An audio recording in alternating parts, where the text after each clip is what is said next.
झालं मी मनपोरीमध्ये येते आणि भैया तुम्हाला मला आवर्जून सांगायचं आहे. गेल्या 2-3 दिवसापूर्वी आम्ही घर टू घर भेटी घेतल्या. त्याच्यामध्ये माझ्याबरोबर पळायला सरांना मी विचारला दुसऱ्या दिवशी सर मला म्हटले ताई तुमची पाय बरोबर आहे का पाय. तर सर तुम्हाला एवढंच सांगायचं आहे माझ्या माणसाच्या विकासासाठी जर मी हे पाऊल उचलले तर पाय दुखतायत म्हणून मी थांबणार नाही. खरं तर आताच मी मगाशी पण बोलून गेले आणि आताही सांगते.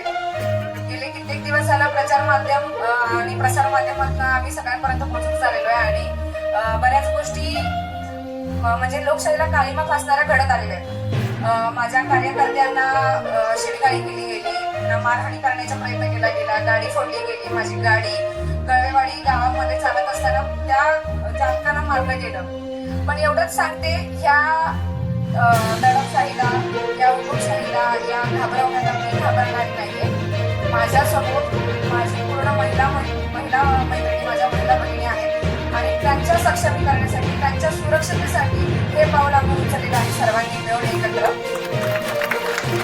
भैया तुम्हाला मला सांगायचं आहे देवाच्या कृपेने माझ्या आयुष्यामध्ये खरं तर सर्वच गोष्टी खूप चांगल्या चाललेल्या आहेत. पण फक्त माझं ताट पूर्ण भरलेलं आहे.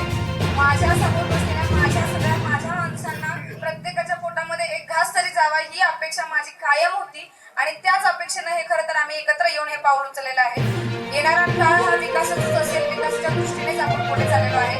मला फक्त माझ्या सर्व तमाम जनतेसमोर एकच विचार सांगायचा आहे, कार्यकर्त्यांना मला सांगायचं आहे, कार्यकर्त्यांना तुम्ही कोणत्याही पक्षाचे असा, कसेही असा, कुठेही असा, फक्त आणि फक्त या इलेक्शनच्या